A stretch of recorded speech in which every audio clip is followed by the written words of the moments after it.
Good morning. This is the Board of County Commissioners agenda setting. This is a regular meeting. It is Tuesday, August 22nd, 2023.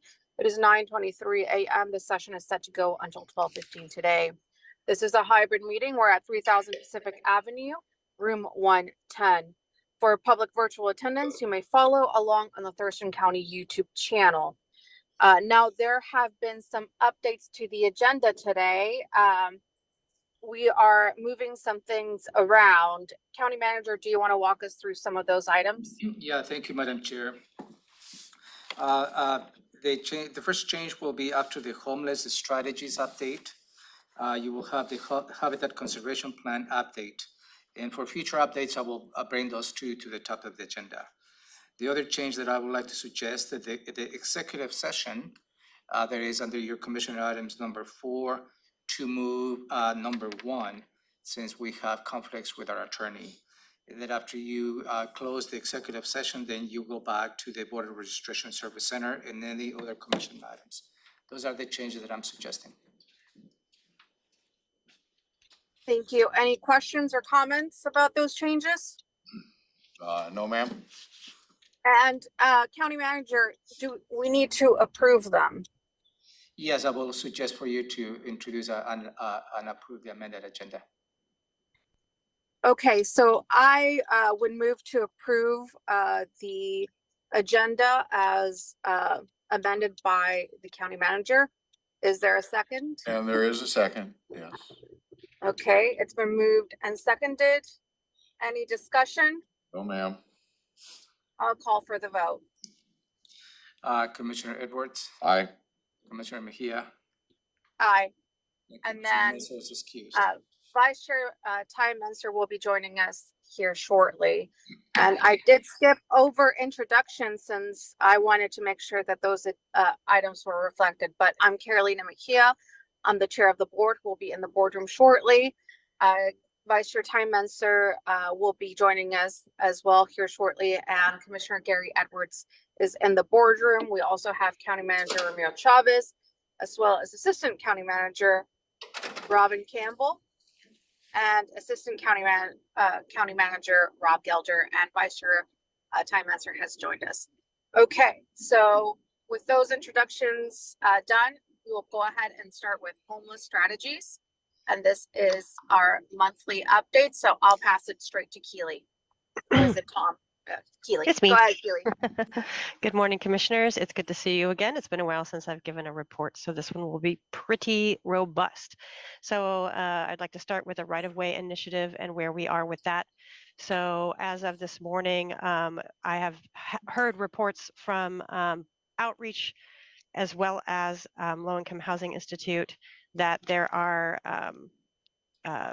approximately 15 more beds that are available, and 91, I believe,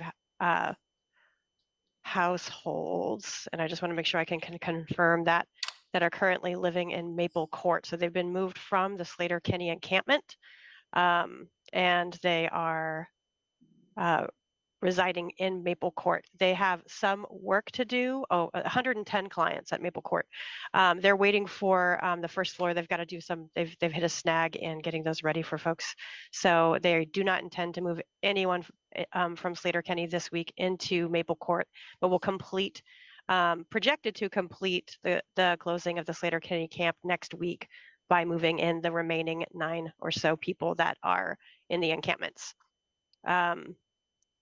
The Wheeler camp, so the one along I-5, it has been, as they say, in right-of-way initiative tagged, which means that every person has been identified. They've been given a section number for their encampment, and they weekly will choose a section to clear. The Wheeler camp will start moving residents into the Franz Anderson tiny homes as soon as next week. And that process should take 3 or 4 weeks for that camp to be completely cleaned. All of those residents that have been identified as eligible for the right-of-way program will be moved into Franz Anderson Tiny Home Village. Following that, there is conversation about who to prioritize next. At this point, I believe they are considering prioritization of the Nickerson camp, which is on the same road as Wheeler, just across the street. It's a City of Olympia property, and the city center camps that are near the exits downtown. So moving along by the mid-September, Wheeler camp as well as Slater Kinney should be completely cleared, with all eligible individuals and households will be housed in either the tiny home village or Maple Court. Family Support Center has also offered to provide housing for the very few families that are residing in those camps. So those are households with children under the age of 18. There are about 3 families or 4 families that have been identified in the camps, and Family Support Center will soon be moving to make sure that they are housed, and we'll be housing them up in hotels locally and supporting them through the right-of-way initiative. Related to the right-of-way initiative, but not included necessarily in our contracted activities. There was a camp also on DOT property under the Nisqually Bridge. That has been completely cleaned as of yesterday. The individuals that were living there and households that were living there have all moved on. It went relatively smooth, as I understand. I2 Strategies, which is a consultancy group that has been hired by DOT to work on these camp clearances, was on site, as well as the host program through Olympic Health and Recovery Services, and they were able to support the residents of that camp in moving on by either helping them fix their car, buying them gas. All of the vehicles that were there were operational, so they've all moved on. And that is the right-of-way update. Thank All you. right. Can I Yes. ask, let commissioners ask questions for the right-of-way update? Correct. Yes. Commissioner Edwards, any questions on the right-of-way update? You did mention that, I think it was over at the Nickerson camp that you were gonna prioritize. So I don't know how you prioritize and what that actually means, maybe kids or, something included in the family. Have we come up with anything to prioritize our services in general to those citizens that have been residents here for the longest periods of time? Our prioritization processes are based on vulnerability, as well as other, there's an assessment that goes through coordinated entry. And one of those criteria are not how long they've lived in Thurston County, but rather how vulnerable they are to living outside. Okay, thank you. Thank you. Questions, Commissioner Menser? Keely, it has been a while since we've checked in with you, and with right away, of course, there's a lot of new elements. I'm just wondering if you could catch me up, remind me before there was right of way initiative, we had invested in the scattered site pilot, and I'm just wondering, did that run its course and now we're doing this other thing, or how did that finish off, or is that still going in some sense? Yeah, so the scattered site pilot project was funded through multiple funding sources, I think 4, 2 of which were COVID specific. And so those programs, as those camps, one of the camps was Ensign Road, that was cleared in 2022. One of the camps is Wheeler. One of the camps was Deschutes, which was also cleared in 2022 by the City of Olympia. So Olympia Mutual Aid Partners is actually the outreach effort that is funded through the right-of-way initiative to be reaching out to right-of-way camps. And their scattered site pilot project has turned into a specific support to Nickerson. And there's a tiny home village at First Christian Church that they are supporting. So essentially, the pilot project is continuing, but with very specific camps. So currently, that's Nickerson Street, as well as the tiny home village. They have a fire mitigation program that's in several of the camps. And then they're also funded through the right-of-way to provide those types of services in those camps identified by the right-of-way. So it's kind of still going and also changed direction. Okay, and then like you mentioned Wheeler, and that one is going to be cleared, and so is is there an end date? I mean, given that the funding sources were COVID related, then do those, whatever services are being provided to Nickerson and First Christian Church, is that gonna be winding out or? No, those funds actually, in our consolidated RFP, Olympia Mutual Aid Partners were awarded funds for the next 2 years to continue those services. So they will, for the biennium, be providing services unrelated to right-of-way to Nickerson, New Hope Village down below First Christian, and as if Nickerson is cleared and they are moved to Franz Anderson tiny home villages, then they can pivot and focus on other encampments in our county. Okay, thank you. Mhm. No Thank you, question. Do you have any more questions, ma'am? Because I have one more. Okay. Well, let me ask one question, and I'll go yeah. back to you. Keely, my question is, I've been down I-5 lately, and I've definitely seen the difference. And I'm wondering, we talked about the enforcement piece of things, right? And that's one of the questions that I keep getting asked about is, what's going to be the enforcement for those areas? As, things open up and individuals are moving back there, is there any kind of enforcement? I know this was a plan, but I would like you to kind of talk about that piece, please. Sure. Those encampments that have been cleared. So Lily Road was the first, and Pacific was the second. Ongoing, I'm not clear on the. We meet twice a week with our state partners and our local providers to kind of case consult and talk about next steps. I'm assuming those conversations will continue through 2025. And during those meetings, Washington State Patrol, Washington Department of Transportation will report to our outreach workers, so City of Olympia and as well as only Olympia Mutual Aid Partners, that there appears to be a new camp or a new tent that's been set up at any of the completely closed encampments. Outreach will go out, make contact with them, and then they will be asked to move. And if they refuse, they will be trespassed by Washington State Patrol. Thank you. So it's just it's going to be an ongoing monitoring and a partnership between our state partners as well as our local providers. Well, thank you. I appreciate that, Keely. Mhm. Commissioner Edwards and then Ramiro. Keely, how many of these folks are not eligible for transitional housing? Through the right-of-way initiative specifically? That's a good question. The process for prioritizing those living in the right-of-ways into housing that's been provided through the same initiative has changed quite a bit over time. And so there are individuals that have moved on to, say, Slater Kinney while they've been cleaning one part of it. New people may show up. Those folks will be not eligible for the programming and they'll have to just leave. So the total number of folks that have been in the encampments that have not been eligible for housing, I do not know, but I can certainly get that number for you. Okay, I'm kind of curious about the percentage, but when you talk about they'll be trespassed by law enforcement, what does that actually mean?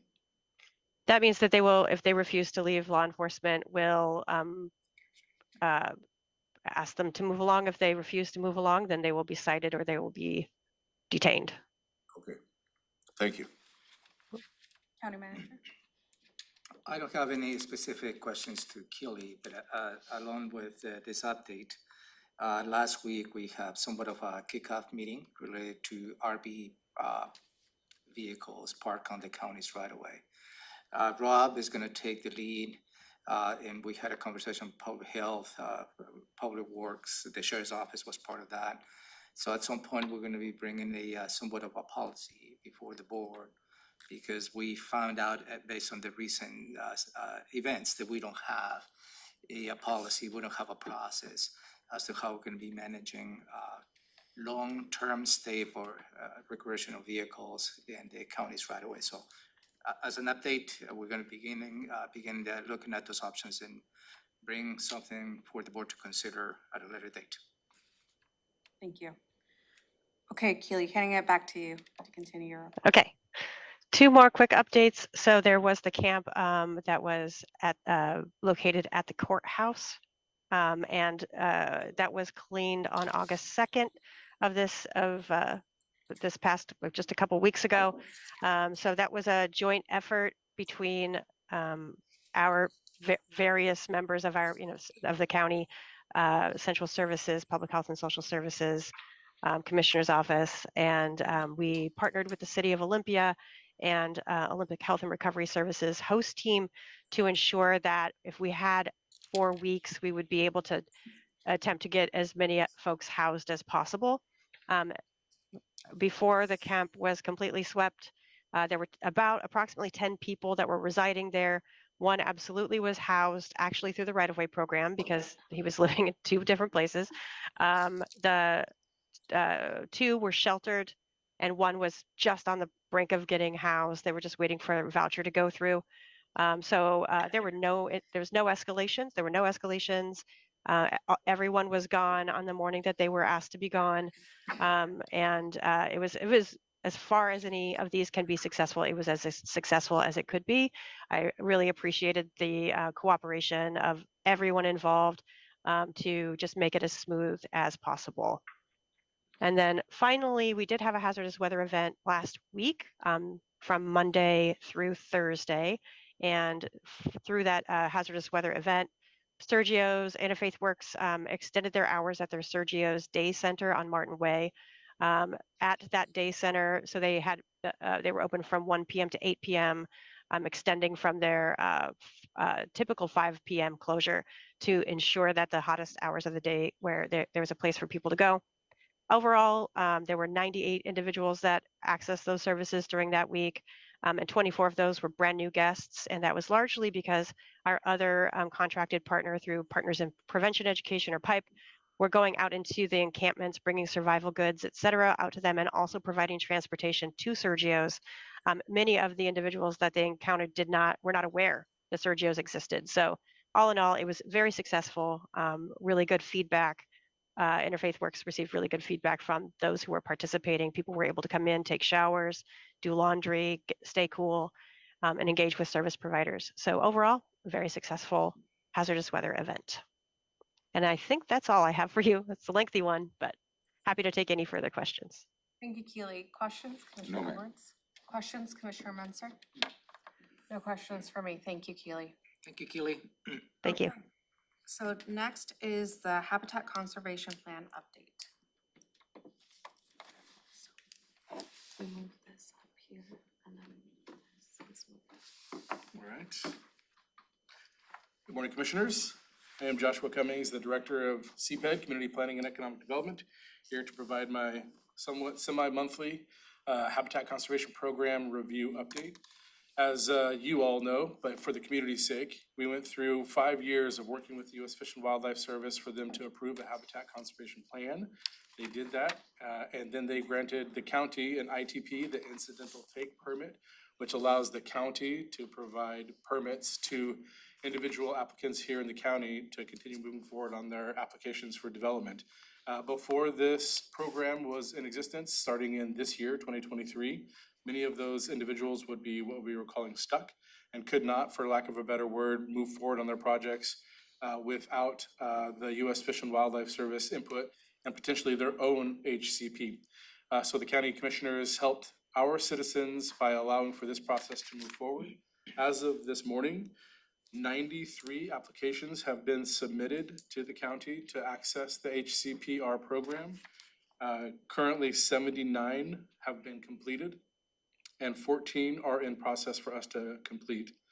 And then breaking down that 79 number a little bit, the fees paid for mitigation and then receiving a certificate of inclusion, that has been 36 of the 79. So the classic, they impacted habitat soil, and the amount of habitat soil that they impacted, they paid a relative mitigation fee for the county to then take that money in a pot and offset their take at another location with similar habitat. So 36 have gone through the standard process of mitigation. 22, we've been able to help avoid or exclude. So if they have habitat soils on their property, but they could potentially build on another part of their property that doesn't have habitat soils, we've helped 22 folks of that 79 avoid, so no mitigation fee for those folks. And then we have pending payment on 21. The last time I was here, one of the commissioners asked for a little more granular data in terms of the size of the different applications that have been reviewed and approved. So I'll break down the 79 reviews done by acreage. So back to that avoided or excluded, that's 23 that were excluded, so 0 acres. That's no mitigation fee paid. But those folks, just so we're all on the same page, do still pay the upfront administrative fee, the lowest administrative fee we have at $216. We still have to process the paperwork. It still takes staff time to do that work. So 23 did not have to pay a mitigation fee, but they did still pay the $216 administrative fee. Out of that 79, 50 of the applications were less than a quarter acre. 4 were between a quarter acre and a half an acre. 1 is between a half an acre and 1 acre. 1 is between 1 acre and 5 acres. And thus far, we've had 0 that are more than 5 acres, 5 to 10, 0 that are 10 to 50, and 0 that are 50 acres. We do have one in the queue that is about 40 acres. We haven't yet processed that one because it's taking a lot of math. We want to make sure and use a fine-tooth comb to make sure that the process is as efficient and as cost-effective as possible for the applicant. So in a future review, I'll hopefully have that number for you at the 40-acre project. But hopefully that serves the commissioner's needs in terms of a review. I know it's been a long and arduous process. Obviously, nobody wants to pay another fee, but the alternative was the stuck, and you couldn't do anything if you had the habitat soil. So we're pleased that the staff has been able to provide this service and look forward to answering any questions you might have. Questions, Commissioner Edwards? I don't need a complete list. I was trying to get a sense as well of the dollar amount range that maybe they had to pony up extra, from the lowest to the highest or something. I don't know how you want to put it, but Yeah. at some point I want to keep a little closer track of that. We could break down even further in the 50 or so that were a quarter acre, because the cost is variable depending upon the soil type that the habitat is in. But we can do that for the commissioners as well. Well, I don't know if I need that, a continual breakdown. I'm just curious, kind of the range of what people are having to, so they might not be shocked too bad. It'll be in the media, I suppose, from X dollars to Y dollars, would be, I think, worth having. Yeah, I think so. I think we could do maybe a quarter acre, given that's kind of the bulk, the 50, or a quarter acre or less. We'll just do a quarter acre and then potentially use the different habitat soils to Something, yeah. provide that kind of perspective. That Thank you. makes sense. Because just anecdotally, what we have found is once we work through the process with the individuals and they get to that calculator part, the sticker shock fades away. I would say 80% of them are like, well, that was a lot better than I thought it was gonna be. So, but putting some numbers behind that would be good. Thank you. Josh, at the last HCP update, I asked for a kind of the usage that we're having in each zoning. And I'm wondering, can we get that for the next time around? Just Yeah. as we move forward, it's good to see which area is, advancing more, which area is advancing less. I think it's for all of us, as we go out in the community, and we're talking about this and we're talking about the process, it would be good for us to know which percentage of each, is it the Olympia, is it the Yelm, is it the Tenino? Which area is getting used more? Right, and I think I said last time, we presume it's the OPG, given that was the main area for development, but I can definitely get some numbers around that. Thank you, good reminder. Maybe one other thing, if I could. Maybe at some point down the road, we could even show a finished house. This is a house that was not eligible to be built 5 years ago, but here it is. I mean, I don't know, kind of pictures tell the story sometimes. 100%, Commissioner, and I think that you all have approved a grant that our community planning group is working on to tell the story of how the HCP is being implemented, so we can definitely roll that in. Examples and pictures and stories, those are all really impactful. Thank you. But also, I believe telling the story is, there is some mitigation fees that an applicant has to pay. But comparing to the alternative of not having an HCP, and I think you touched base right at the beginning, going through an applicant, going through the whole process with the Fish and Wildlife, the time and effort associated with that. And we have examples of a couple of citizens going through that effort. That if we can compare the two, it's just incredibly useful and helpful to the residents of Thurston County by going through this process. It's not just about the time, the effort, but also the ability to show the picture of building a home. Good idea. Great. I don't remember my subspecies map as well as I should. Which subspecies would be at play in Rochester? I think that's Yelm, pocket gopher, and then I think it's south, not Yelm east. South. There's YPG East, YPG South, Tenino pocket gopher, Olympia pocket gopher, and YPG North. And so without my map here, I would say YPG South. But it's like when you were talking about the relative volumes, there's multiple variables, right? Like there's more development closer to Olympia, but the soils are actually, and there's fewer, if you look at the mapping, there's fewer actual gopher soils close to Olympia. So it may end up to be more in the south just because of the soils, even though there's less overall development, right? Certainly. Okay. Thank you. Okay, thanks, Commissioner. Josh. Everybody. Okay, great. So with that, we'll go to the review of our agenda for our meeting of August 22nd, 2023. So we'll call the meeting to order at 2 p.m. Pledge of Allegiance to be led by Vice Chair Menser. Approval of the Tuesday, August 22nd, 2023 agenda. I almost said 2022. Too many 2020. There will be an opportunity for the public to address the board and county manager's update. I don't have any specific updates, but I'd like to maybe follow up with the public testimony you received last week. And I did touch with Elizabeth Petridge related to the vandalism of campaign signs, that you received testimony on that. There's really not the purview of the Board of County Commissions to address that.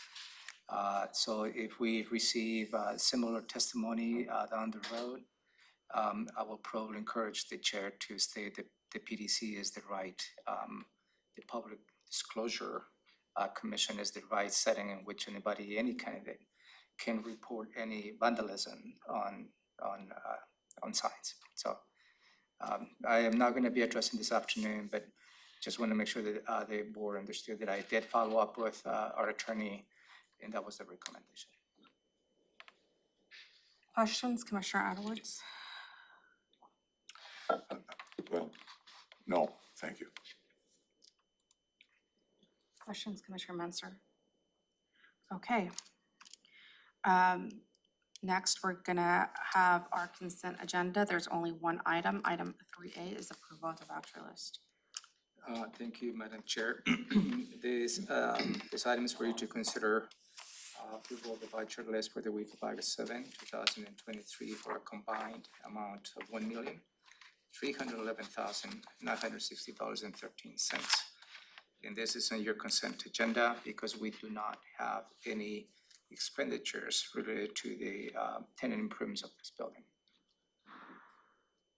Thank you. Questions, Commissioner Edwards? No questions, thank you. Questions, Commissioner Menser? Okay, moving on to department items. Item 4A from the Commissioner's Office, Thurston County Internal Auditing Policy. Thank you. The board reviewed this item last week as well. And this is policy for your consideration of approval related to the internal audit strategies that we have in place. We distributed a copy of the policy to the board to give you the opportunity to review. If you have any comments, please let me know. The purpose of this policy is to outline again the purpose, authority, and responsibilities of the Thurston County Internal Auditing Committee.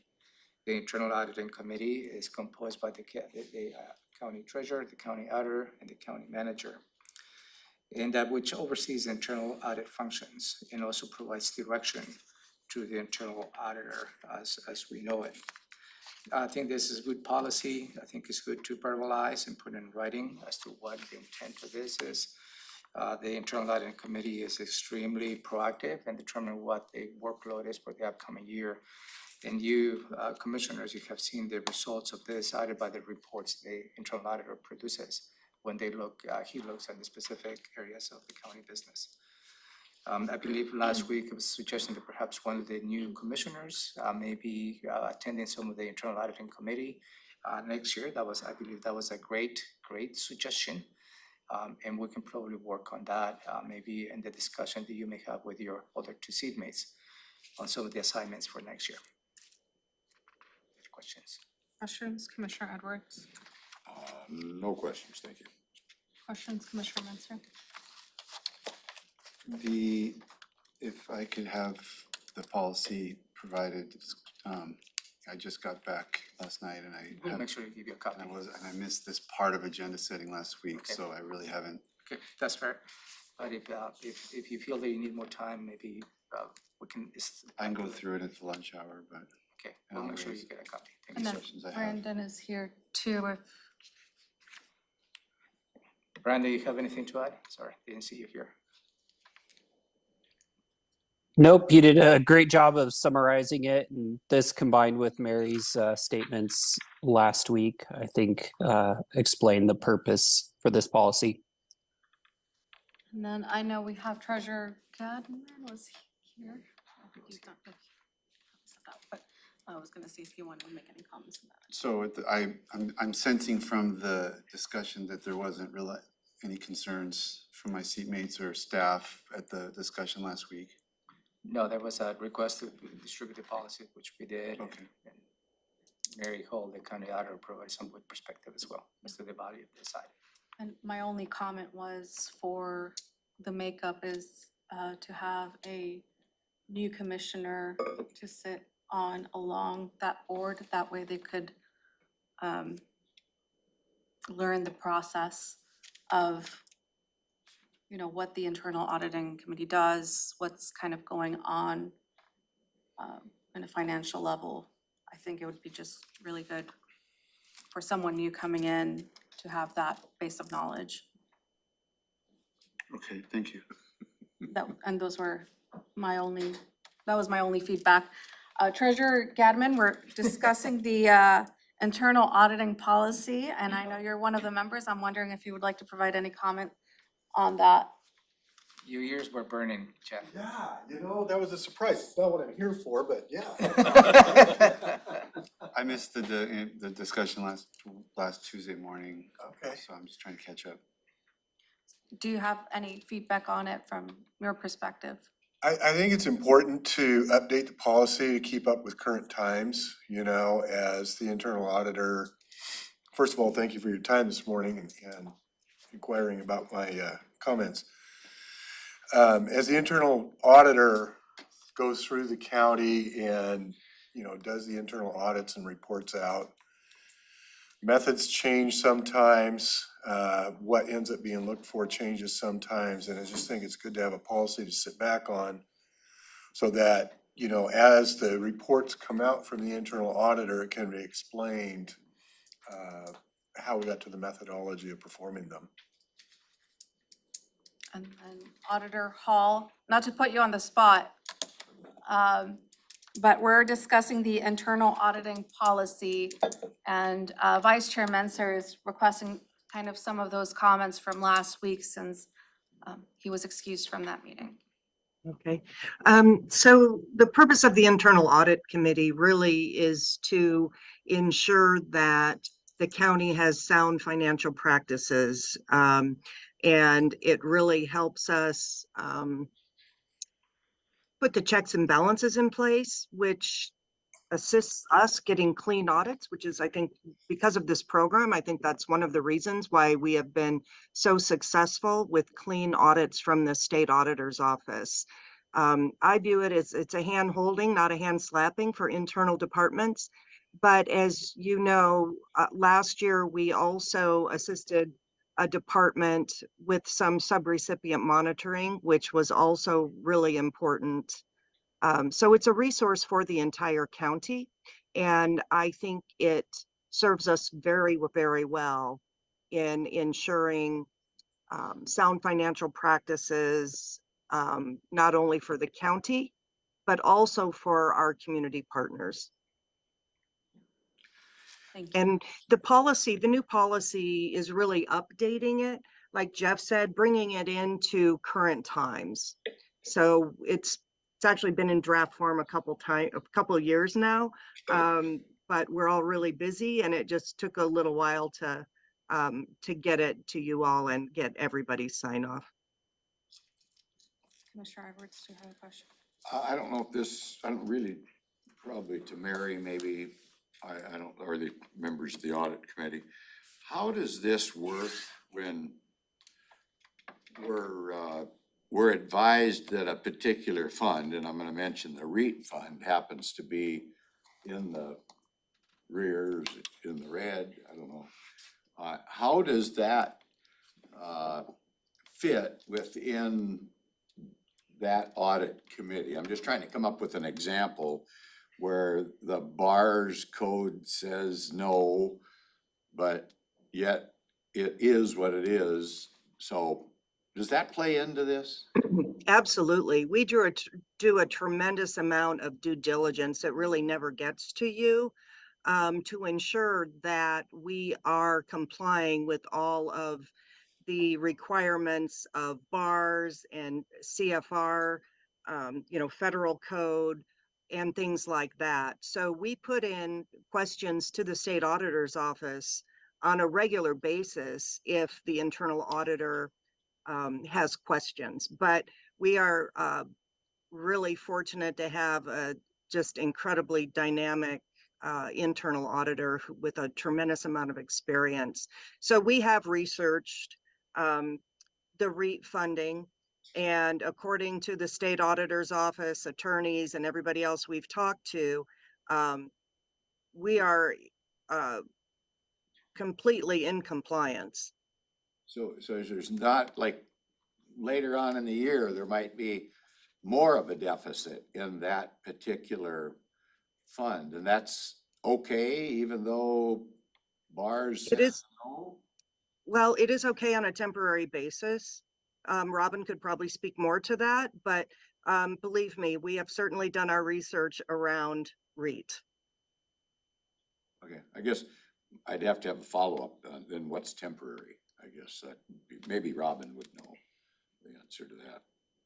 So you're asking specifically about REIT right now?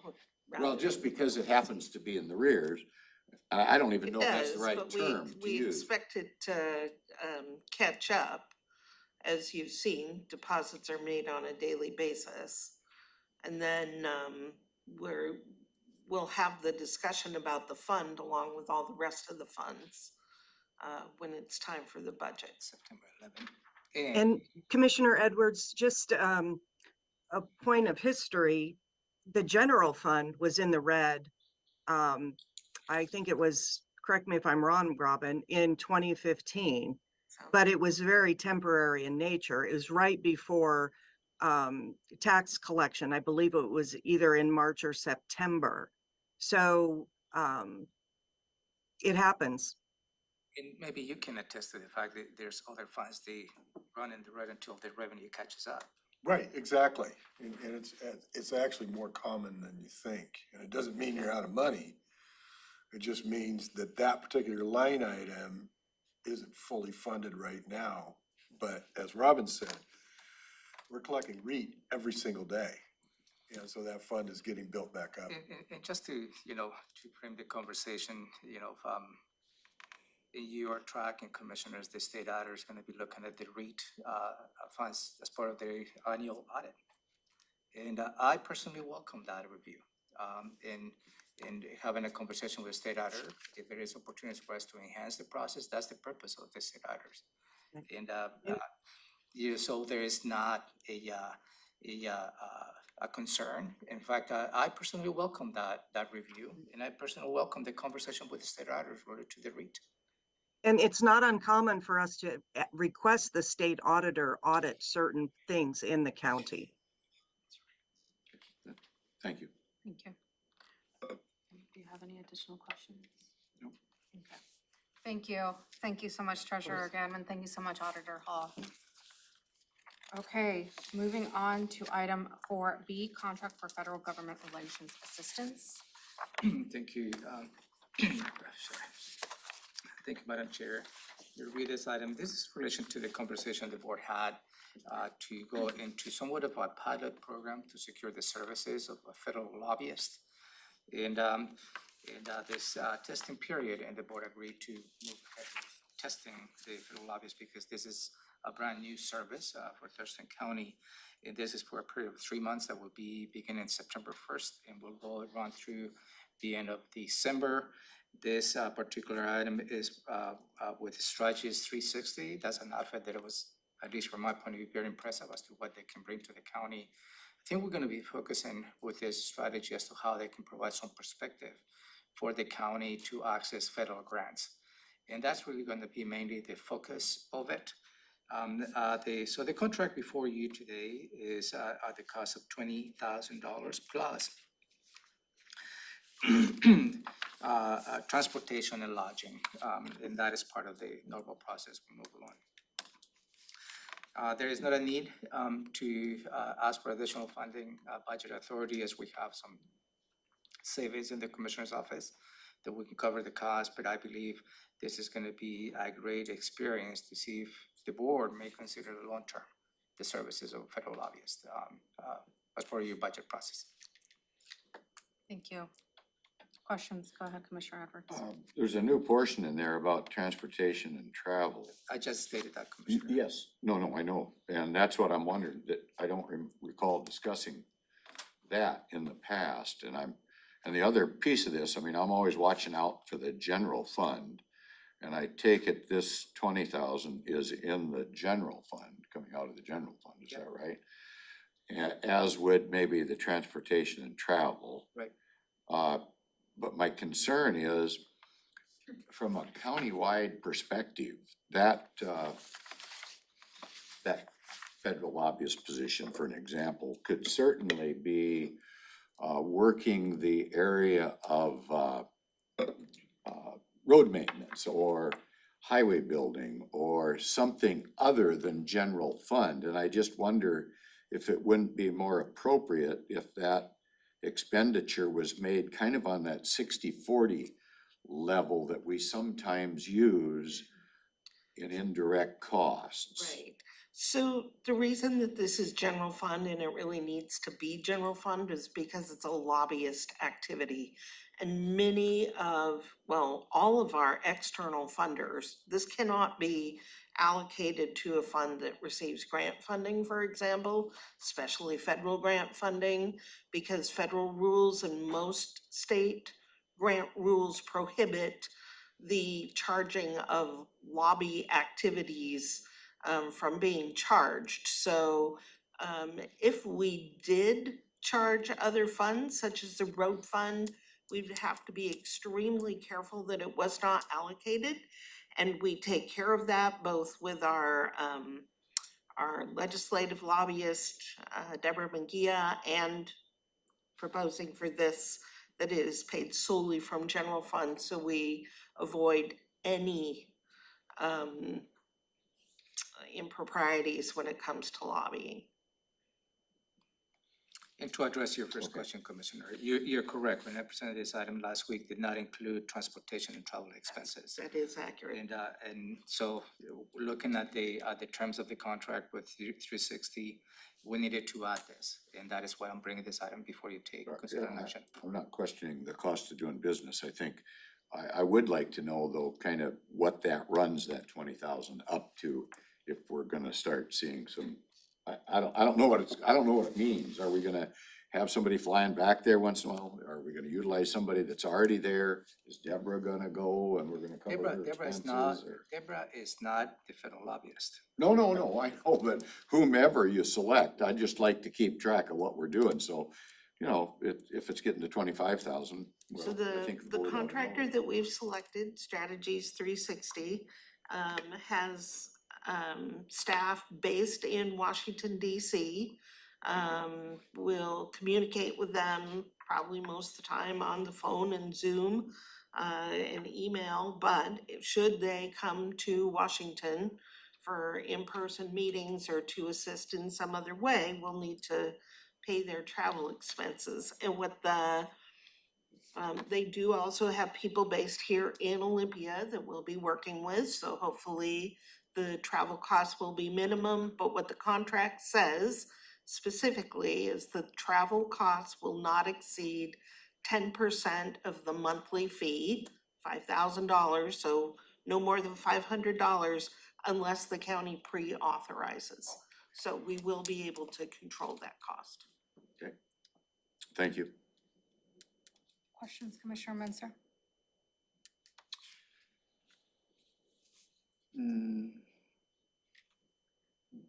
But do we have, for this 90-day period, how much direction are we, is there a list of things we'd like to see them do, or like, what are they saying they're gonna accomplish with 20,000 in 90 days, or what are we asking them to accomplish, or what was kind We're of? gonna have, after the board considers approval of this item, we'll have a kickoff meeting.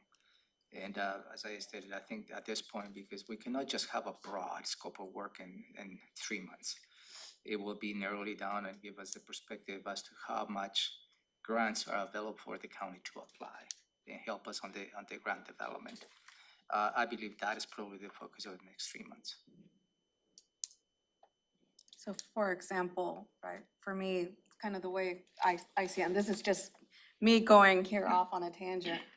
You know, for me, it's like there's a lot of infrastructure funding, so there's a lot of grants available for climate, for broadband, and just transportation, right? And so, you know, I would like for kind of, I'll pick on Rebecca, because that's, you know, Rebecca, and just think of things, right, that she's already working on and see like, is there any possible funding for these things that I'm already working on?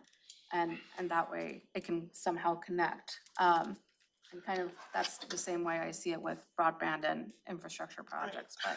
So what they'll do is they will bring their expertise in what's available. They'll look at what the county has teed up in terms of priorities, projects that we want to do, and they will help us match up what our goals are with funding that's available, and then help us to go get the funding. That's in a nutshell, that's the plan. So they're gonna bring their expertise in knowing what's out there, which is where we're lacking, and they're gonna help us write successful grant applications. Okay, so connecting that to Commissioner Edwards' point, is that really lobbying activity? I mean, I mean, it's not lobbying. I know there are consulting firms that have a broad range of expertise, and that is not what I consider lobbying. Trying to influence legislators to change the law or to pass a bill.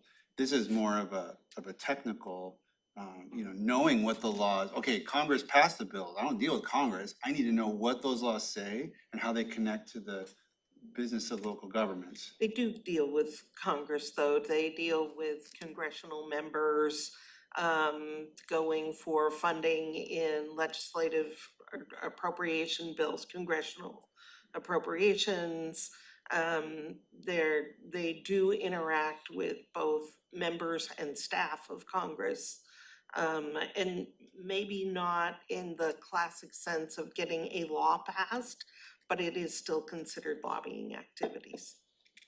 Is there, and I'm just speaking to educate myself, is there people that do something below that level where they just they just make themselves experts in the laws and help you navigate the use of those laws without having any contact with congressional staff? There are. Okay. There are But grant that's not- writers. That's not what we're doing. No, that's not. You know, and We're just engaging at a higher level. elaborate on what Robin stated. You know, there's a lot of appropriations that Congress does on the specific projects. And sometimes not necessarily be a grant available, it's an appropriation in the upcoming budget. And that requires some conversations with some of the congressional delegation. And this firm can do that if it need be. Madam Chair. Will we be able to get some type of a after action, I don't know, update of some kind that allows us to understand what benefit was gleaned, maybe at the end of the year, towards the end of the year, somewhere along the line, so we get, okay, well, this worked. I mean, we had a US Senator advocating for us recently and ended up, I think, with $3 million on a Green Cove project, right? I mean, it really didn't have anything to do with this, but it'd be a good example had we had something in place to be able to say, well, there was a lot of work done with Senator so-and-so. And absolutely on point, Commissioner. That's the purpose of this pilot program. But it'd be nice to get some kind of a report back Well, at the we end, will. at the end of the designated And cycle. we will, because then that's the only way that we can find out whether this is something the board may consider in the long term or not. Is determined if there's a value of that investment. Thank you. So the contract also includes meetings every other week with key staff and members of the firm. So we should be able to give you regular progress reports on what we're doing and how successful those efforts are. I don't know, midway through would be fine with me, and then, yeah, we got stuff pending, and then at the end, Right. I don't I think we mean, need to have just- every 2 weeks a report. I would tell you that it's worth the money just to increase the understanding of county staff on the Infrastructure Improvement Act, the Inflation Reduction Act, and access to congressional appropriations. And possibly would be interacting with our National Association of Counties, along with that, We possibly. do that regularly. Yeah. Okay, thank you. Thank you. Okay. Moving on to community planning and economic development, item 5A is to set a public hearing, transition of 5-member Board of County Commissioners, Planning Commission amendments. Thank you, Madam Chair. Commissioner Mejia and Commissioner Edwards reviewed this item, and I believe Commissioner Mens is well aware of this item. This is related to the 5 commissioner representation and coming in 2024. We look at alternatives as to how the planning commission could be restructured to meet the new 5-member board. You had a briefing related to this proposal where the board approved or provided direction to bring an action for you to consider. So currently, the proposal is to maintain the 9-member commission, also to maintain the charter in which is created under RCW 35.63. And also a couple of more changes. It will be a 1 member for each commissioner district, so it will be 5 representatives from each district of the 5 commissioners. And it will be 4 at large. And the 4 at large in the proposed resolution gives broad perspective in decision-making process for the board. And we discussed the possibility of during your decision-making process, you may consider specific groups and specific expertise within the community that can bring value to the planning commission. Also, the appointments will be the current planning commission, the current structure will end December 31st, 2023, and the new structure will take place January 1st, 2024. This doesn't mean the current planning commissioners couldn't apply for the new seats if they're if they're qualified based on the new structure. And also, one of the key elements of this transition is to make sure it's a 4-year term appointments as opposed to the 6-year term that is currently. And also allows for the staggered reappointments in mirroring the staggering elections of the Board of County Commissioners. That is in gist, and this is again for your consideration to set the public hearing for September 19, 2023. For you to receive public testimony before you consider amending the county code to incorporate this new structure. Jeremy? I actually don't have anything to add, Madam Chair. County Manager Chavez, thank you. Thank you. Questions? No, I think I'm okay, thank you. Go ahead. So are you saying that my appointment, and well, two questions. One is the commissioner appointments are gonna occur the exact same way they do currently, meaning only the commissioner nominates for that slot. Yeah, we're not proposing any changes on that. And then would my commissioner then term expire when my term expires? Is that what you're saying? Is, I It's think, not necessarily, but I think it's mainly related to the stagger appointments of the planning commission. Right, we have a schedule of staggering that's attached to the ordinance. It's an attachment B to the ordinance, so it's gonna depend on which position it is. We'd already have to set look out at it. District 3, I It's- just need to look at that piece You of just need to paper. look at attachment B, and please review that for the hearing. That, of course, is changeable based on commissioners' decisions and public comment we receive at the hearing. It's just a proposal at this time. So we can adjust that. My apologies, my presentation was, my intent was to mirror the staggered, Yeah, not necessarily align the same Right. timing, to mirror that type of appointment. yeah, currently the staggering for the 6-year terms is a little messed up from where it should be, so this reset and reforming the planning commission is actually a really good timing for that, to make sure that we have an appropriate stagger for planning commissioners as we move forward, so. Okay. So for District 3? Yeah. The initial term duration would be for 3 years to allow for staggering. So they would be appointed to 3 years, and then after the 3 years, they would be appointed to a 4, if reappointed, would be appointed to a new 4-year term. So the idea of the staggering then, if they were to step away from, if that individual stepped away somewhere in that 3-year time frame and they had a year and a half remaining, then the new appointee would complete that year and a half prior to being reappointed to a new 4-year term, allowing to make sure that we don't lose any more than potentially a third of the planning commission at any one time. Yeah, and reappointing for the remainder of an unexpired term is standard practice now as well. So that process isn't changing, it's just the length of the term is changing. That might be coincidence, but that is aligned to my term, so. I think it's coincidence. There was no grand plan behind it, but just looking at all of the positions 1 through 9, and then just creating a term duration to initially kick it off from 1, 2, 3, 4, 1, 2, 3, 4, 1.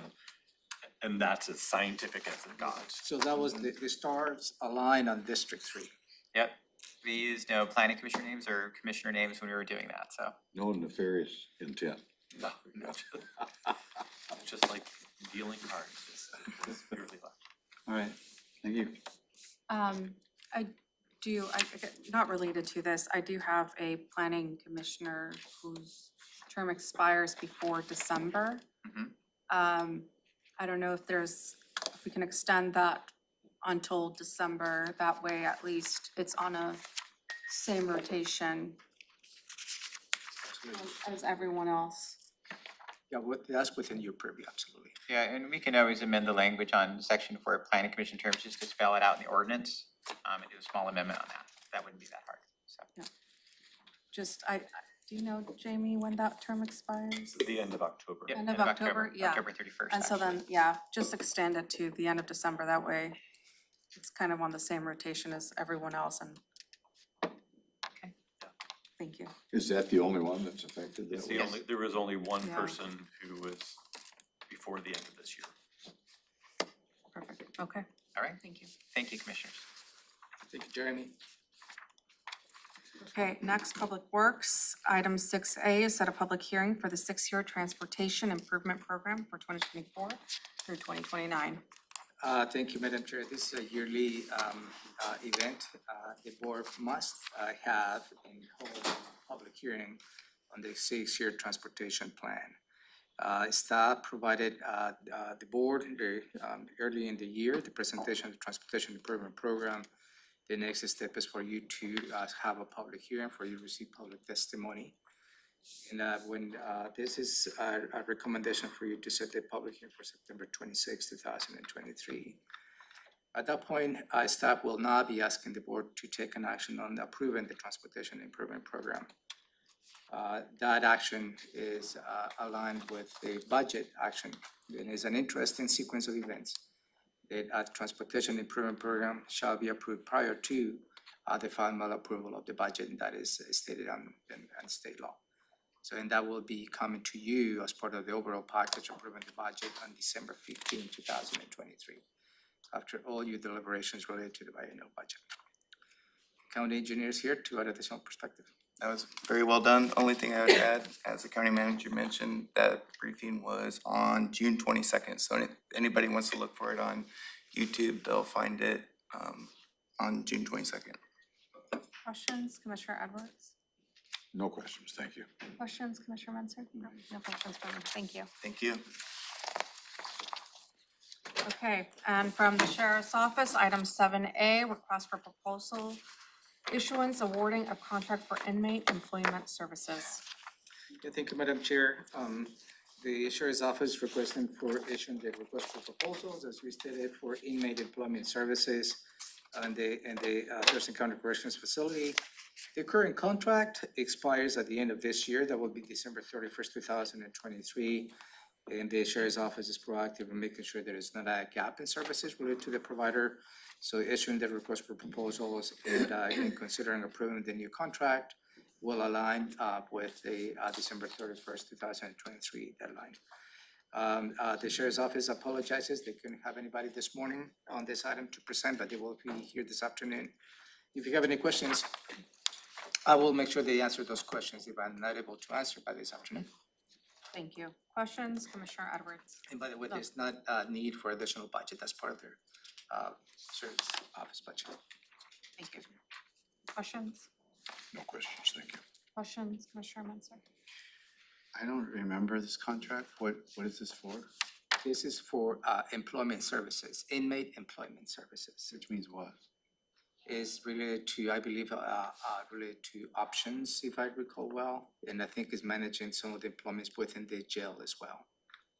They do, I believe they do some laundry, but I can get additional information this afternoon before I say something. I can think of like 3 different things that could mean. I just don't know which one it is because I don't I will remember. make sure the Sheriff's Office will address this afternoon.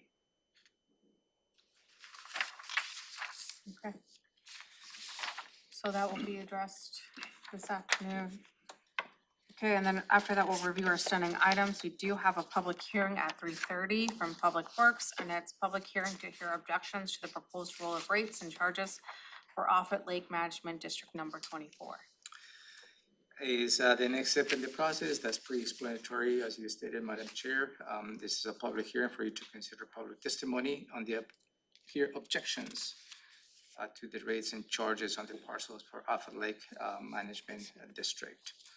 Included in your packet is some comments we have already received on this. And Tim will summarize all the comments we have received this afternoon, and also is available to answer any questions this morning. Thank you. Questions, Commissioner Edwards? I don't know. Let me see if Tim, sorry. Before we go to questions, Tim, is there any information you would like to add? Good morning, Commissioners. Nothing really to add other than just kind of reiterating what the county manager said. This public hearing is the second public hearing in the legal process and is specifically to allow ratepayers to come forward, identifying any mistakes that have been made in their assessment. And based on some of the phone calls that we've received, we may receive, the board may receive some comments, just general objections to the Lake Management District formation in general. And just a reminder that a public hearing was held on that topic back in November of 2022. Thank you. Questions, Commissioner Edwards? I don't have any questions on that, but I would like, before we get away from this agenda, could I get one question when you get to that point? I do have on another issue. On another issue, okay. Questions on the public hearing, Commissioner Menzer? No. No questions for me, Tim. Okay. And then the public comments are included on the agenda, but Commissioner Edwards, go ahead, sir. Which item did you have a question on? Last week, when we went over the agenda for this week, What was the deal on, Sierra Cedar Incorporated? Oh, yeah, We've made something different is happening, and I'm curious. so and you will see this on the next week's agenda. Okay, so it just got moved? Yeah, and as you may recall, Robin Campbell, Assistant County Manager, stated we're still working with Sierra Cedar on terms of the contract. We don't have the dollar amount yet. As stated, we don't want to surprise the board, so you will hear this, and then in the next weeks, we'll continue to have the conversation with the board. And eventually we'll have a number, how much it will be, as well as the funding strategies. So, and that is, I think the strategy is move this item to the next week, so it doesn't get lost under your radar, because it is important. And we'll continue to work with the consultant to bring a more solidified proposal. Thank you. Thank you. Okay, and that will be, it's item 5A on next week's agenda as a standing item. Do you have any questions on that? Do you need any context? I will wait for Okay. the item to come up. So with that, we'll go ahead and review our meeting for August 29th, 2023. Call the meeting to order at 2 p.m. The Pledge of Allegiance to be led by Vice Chair Menser again, or is it Commissioner Edwards? It'll be Commissioner Edwards. Ty's doing it today. Yeah. And then approval of the Tuesday, August 29th, 2023 agenda. There's two presentations. The first one is the letter of recognition from the Washington State Auditor's Office. Thank you, Madam Chair. It briefed the board, a couple of weeks ago, the State Auditor's Office reached out to the county, and they would like to, members of the State Auditor Office would like to come and give a presentation to the board. I believe they like to present a letter of recognition to Thurston County. So I personally looking forward to that presentation this afternoon, and also look forward to the details of that recognition letter the state auditor is going to give to Thurston County. Thank you. Questions? Is that the state auditor that's coming to do this? Next week? Yeah, next week, yeah, is the state auditor's office. Okay. Who is, you gave a name of a person last The time. email we received, can you remember the name they emailed? Lisa Carell. What? Lisa Carell, Yeah. she's the Olympia team, local audit manager. Okay. It's not the auditor herself. No, I don't, well, I don't know. We Yeah. just got that email Okay. from this person. I don't know who is coming from the state auditor's office. Okay. Thank you. You good? Yeah, I mean, the only reason I'm asking that is because we've got that business Mr. Pettit sent in about this audit, but a response that he got back. Maybe you guys didn't see it yet. Huh? And I was just wondering if it was the same person, which would be unusual. That's all. Thank you. Why not? I think it's an acknowledgement of receiving the documentation that Mr. Pettit, Mr. Pettit Okay, sent. thank you. I think that's a transitional email. Okay. Questions? Okay, then it's another presentation, International Overdose Awareness Day Proclamation. Thank you, Madam Chair, for your consideration is for you to proclaim International Overdose Awareness Day next week. We will have Public Health and Social Services staff to be present. We're also going to be reaching out to the coroner office, to the coroner to see if he can attend the presentation next week. And the proclamation is included in your agenda. If you have any comments, please let us know, or any revisions, please let us know.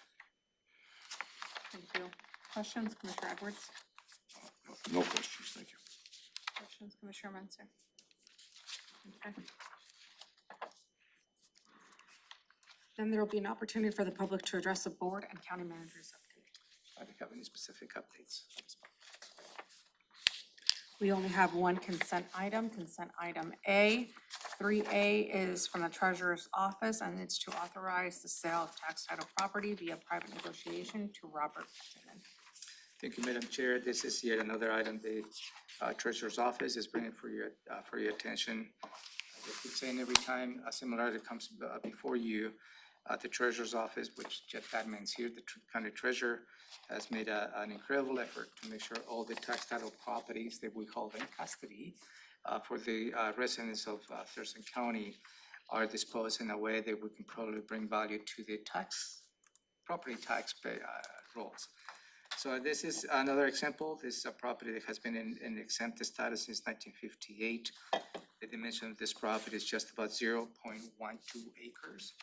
A map is attached in your packet for your consideration, and the dimension is just about 50 by 100 feet.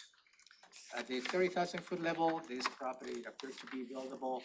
However, the conditions of this property makes it unbuildable because they need to have a well to get water, and also they need to have a septic system. As you know, we have a setbacks when we have a well really as to where the drain field should be placed, and based on the current code conditions that we have that make this property unbuildable. And that's the reason why it has gone through the process of negotiations with a private resident. The proposal is to surplus this property at the cost of $2,763.50. And County Treasurer, anything else tonight? Thank you. Thank you again for your time, and this is what I actually showed up for this morning. So this is 50 by 100 property. Current statute or current ordinance says well and septic has to be separated by 100 feet, so it's impossible to do on this property. The current buyer, the current buyer is wanting to buy and hold this in the hopes of technology changing in the future to make it buildable, so. Thank you. And in the meantime, we get to collect some property tax on it. Questions, Commissioner Eckert? Did we talk to either one of the adjoining property owners about this? I doubt it. Would have they known this sale was going to happen, or was there any notice sent to anybody? But the reason I'm asking that question, I can almost envision a aggravation at some point on this if the adjoining property owners were not notified, maybe had, and were not given an opportunity. So that's kind of where I'm coming from on this particular issue, because it does look like there is some potential. And I don't know the layout of this, but we could have a homeless camp moves in there or something like that, that is not, that becomes a neighborhood eyesore or problem. So I'm just trying to think into the future. If I was either one of these property owners and I didn't know that this was happening, I might have some aggravation with the county commission that allowed that to happen. So I would counter that we've had this in trust since 1958. And those property owners are, well, first of all, they know it's not their property, so they've known the property is there. yes, And in my almost 37 years experience of dealing with property owners, they all know who owns the property next door. And so they're gonna be very, very aware that it is tax title, and they would have approached us. We don't notify surrounding property owners, because how far do you go? How many? Yeah, I know. And this property doesn't have water available, it does not have sewer available. Siting well and sewer on this property are physically impossible. And like I said, let's just get it back on the tax rolls. I'm so happy you're doing this with surplus property, getting them back on the tax rolls, but this property is unique. There is an RCW on the books that allows for a well to be drilled if you're utilizing it for, I don't know, I think it's a 1/4 acre of vegetables or grass or something, or pasture. So I don't know where this is located. I don't know enough about it, but doing my normal thing of thinking in, which I try to do, is think, okay, down the road, what do we got here? I would ask that this not be moved forward until at least these 3 adjoining property owners are contacted and given an option.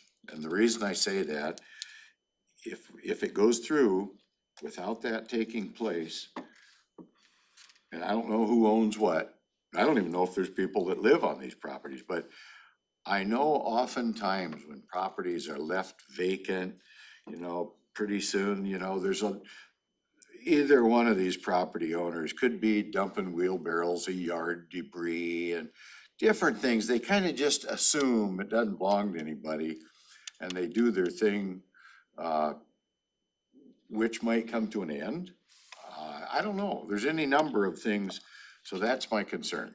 I'm concerned that we at least need to give these 3 property owners a courtesy contact. So I don't know how my seatmates feel about it, but. Before, Jeff, can you address that this property went to a tax foreclosure auction? So, And there was no bidders? these are not tax title is not the traditional county-owned, government-owned property. We do not own this. Yep. It is being held in trust on behalf of the tax districts, and we've had it since 1958. The reason a property goes into tax title is because there are 0 bidders at a property tax foreclosure auction. And so this is the first time since 1958 that the treasurer's office or the county has been contacted with anybody showing an interest in this property.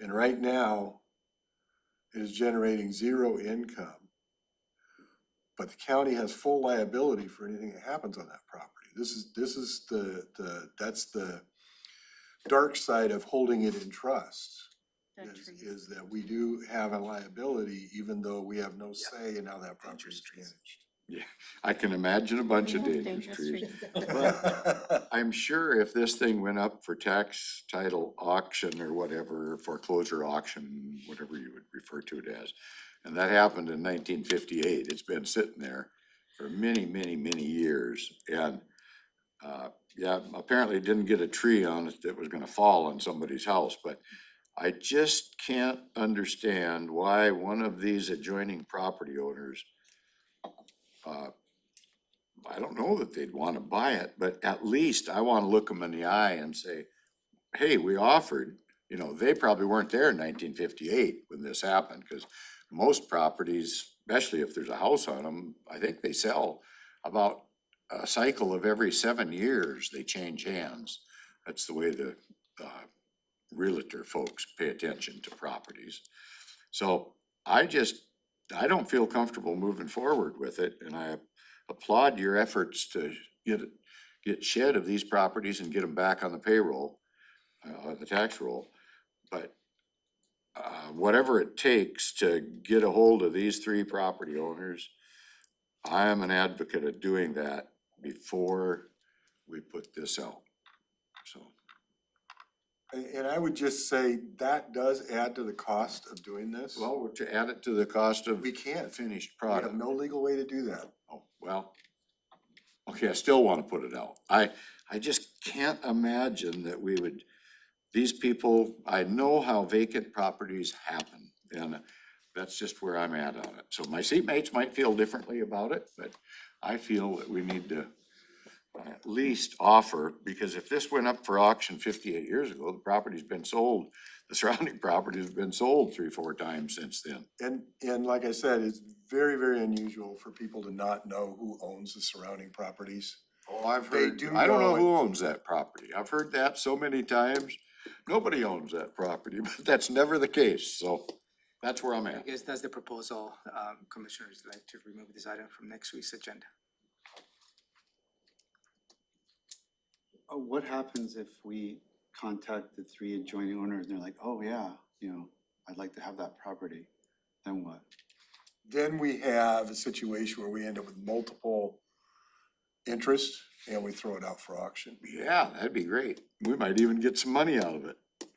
And the reason that we don't, so state law allows us to negotiate privately with a property that is deemed impractical to build on, which this one is. We don't throw these out for auction because it costs taxpayers money. And these properties didn't receive bids the last time they were up at auction. And so it's throwing good money after bad because there's a real likelihood they won't get any offers. And I'm not inclined to want to add to the cost of marketing these properties. That's why when somebody does show an interest and they're willing to pay more really than what we need to collect in this case, I'm more than happy to get it back on the tax rolls and to remove this liability from the county. Madam Chair. Go ahead. When was the last time this went up for auction? 1958. Yeah, that's too long ago. I mean, the surrounding properties have sold many times since 1958. And I gotta argue, I don't see why we wouldn't at least want to get a hold of these three property owners before and let it go up to, let's generate some interest. This gentleman here, either one of these two, looks like they could increase their property square footage by a third.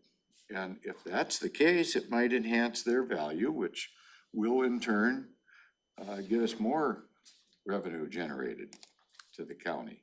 Actually, having this property combined into one of the adjoining properties will result in less tax revenue than somebody owning this by itself. Okay, I don't know about that, but. Well, it's because it's like potato chips. The bigger the bag of potato chips you buy, the less you pay per ounce. So somebody adding this 1/10 of an acre to their 2.5 acre property is gonna add a minimal amount to their value, whereas if it is owned as a single piece of property, it's got considerably more value. Let's see if it goes to an auction. How much does an auction, like, how much does that cost? Just out of curiosity For for one, I mean, normally we're doing several 15, properties. 20. Several Yeah. properties and throw it in with, it could wait and do it when we do a regular auction when the We time can't. comes.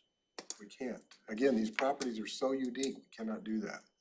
Okay, well, So what's the, I guess I you'll would, educate us, Jeff, like, what's the process for it? So the process would be, we would have to, arrange with our auction company, our electronic auction company, which that is minimal effort, but then it is, we have to buy the advertisements in the newspaper. We have to, publicly declare that the auction is happening. Again, we're adding to costs that we cannot recover. So what would be the total cost? I would have to ask Eric, and he's out this week.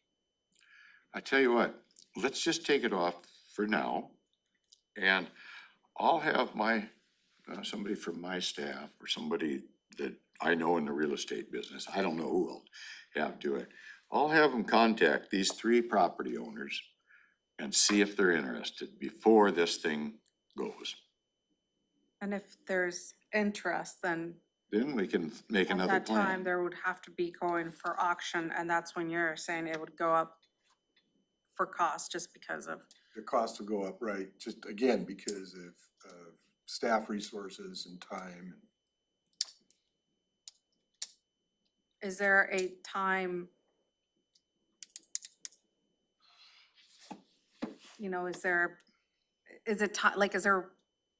a time thing where the seller or buyer, needs to do this now? Is there like a time hindrance, I guess is what I'm trying to say.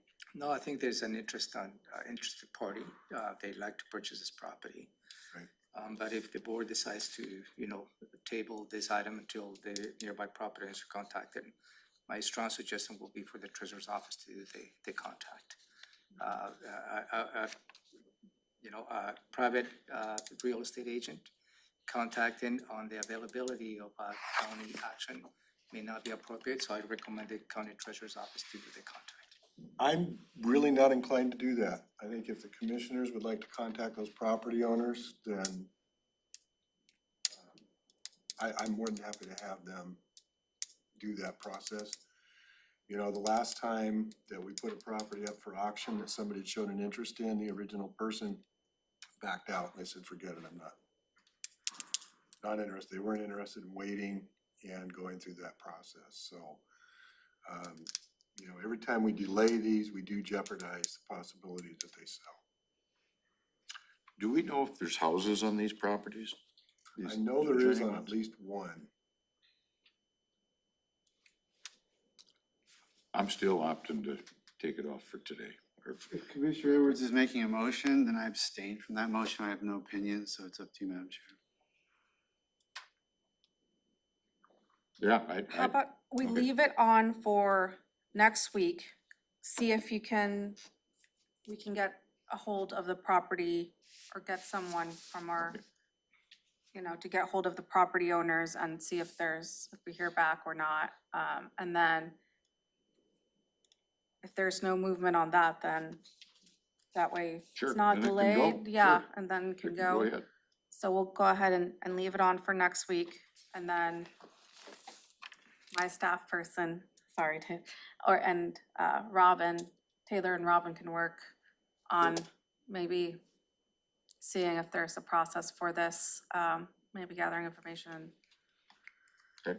And if not, then we'll go ahead and move forward for next week. I tell you what, Madam Chair, I agree with you 100% on that. How about if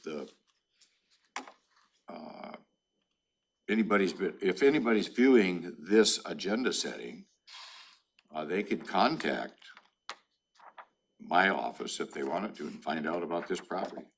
I want to commend the treasurer for doing the best he can and trying to keep the costs down. I'm just trying to think ahead into the future, so, thank you. Okay. Thank you, Treasurer. Thank you. Thank you. Okay, moving on to department items. 4A, approval of the voucher list for the week of August 14th.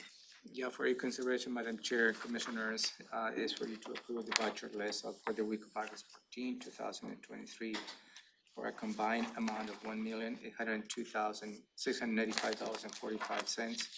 This is as a department item because we do have some small expenditures related to the tenant improvements of this building. Those expenditures are located in pages 1 and 33.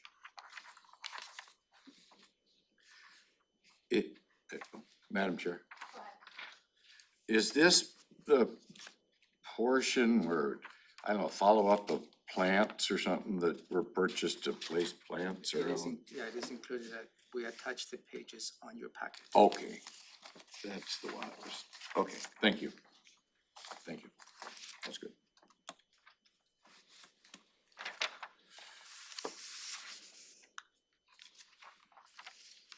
No question. Okay, no questions, okay. Questions, Commissioner Mensah? Okay. Moving on to item 5A, Commissioner's Office, change order request, TC Connect. Again, as we discussed last week, and I think Commissioner Edwards made the reference to this item, we'll continue to have this item related to the proposed amendment to the contract with Sierra Cedar related to the implementation of the TC Connect, also known as the ERP. I think the intent of this amendment is to have somewhat of a reset the baseline and how we can make it a successful delivery of this application. So if we don't have information related to this item next week, we'll continue to move on until we have, the cost of the amendment as well as the funding strategies related to that amendment. Questions? Questions, Commissioner Mensah, on this? Sounds like there's more to come. Yeah. Okay. Robin, do you want to add anything? Not at this time.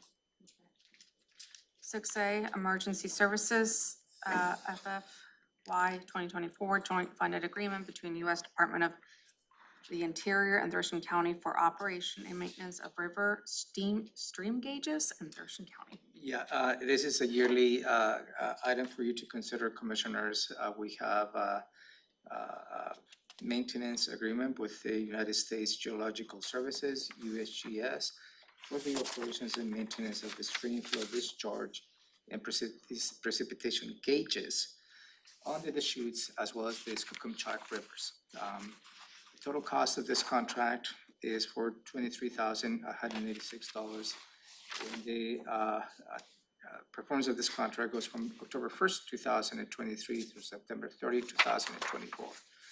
And this is a combined funding from Emergency Services as well as from CPED. Emergency Services contribute $17,366 and CPED $5,820. Those amounts are included on the already approved budgets, and the departments are not requesting additional budget authority. Ben is here to answer any questions. Questions? Or Ben, is there anything you would like to add? No, everything was covered perfectly. I just wanted to make sure that you understood that there was a 75-25 split, and that Director Cumming or CPED is also aware of this cost and it's budgeted in CPED's budget as well. Okay, questions, Commissioner Edwards? No questions. I believe the county manager stated it's been ongoing for years, right? Thank you. Questions, Commissioner Munster? Okay. Thank you, Ben. Moving on to information technology, and Sherry's has a couple of items today. We have a little bit of a crunch time, Madam Chair. Do you want me to go through all the items related to IT all at once, and then maybe you can Yeah. have questions overall to Sherry? Let's go ahead. I know that Elizabeth is here too for the executive session that is coming up. Will that work? Yep, go ahead. So I think the first item in your agenda, item 3A, is related to a policy related to a Teams chat retention. So as you know, there as part of the Microsoft software that we utilize, there is a feature called Teams, similar to Zoom, but Teams is more of an internal tool that we utilize in terms of managing or conducting the business of the county. Within the Teams, there is a chat option. The staff can have transition of messages just to make sure that we conduct the business. However, this policy really gets to the point and the obligation that all of us have to maintain a record. If some of those conversations is related to business, is not transactional, then we need to maintain that as a record, as related to public records as we require to. So that is this policy of what it does. I'm gonna move to the next item. I'm sorry, this policy is indicating that we're gonna delete the chats after 30 days. So if there is data that needs to be saved in it, then it's the responsibility of the person to do that. So the next item 7A is I'm gonna use Commissioner Edwards' words, is the cost of doing business. And this is a yearly renewal of the Environmental Systems Research Institute, also known as ESRI, for the GIS software for $152,934.64. And again, the GIS systems, as you know, provide a lot of support, not just internal, but also external, because we have a public facing, and the public utilizes the GIS. And this is the yearly licensing requirements. Item 7C, similar to the previous item, and this is related to renew the license for Rapid 7 IDR. And this is really related to cybersecurity. And this is an application which we utilize to prevent, outside individuals per se, to get into our system and cause damage. This is for $52,289.54. That's the yearly cost. The proposal is for you to consider, I think it's a yearly, it's a yearly. And again, all those items are included on the IT budget, so we're not requesting for you to authorize any additional budget authority. But last but not least, 7D, and this is for the jobs maintenance. The job system is what Thurston County Superior Court, District Court, Family Courts, and Corrections provide audio readings and video conferencing capabilities. That is their AV system they utilize the courts. And that was an investment 3 years ago that we changed to jobs.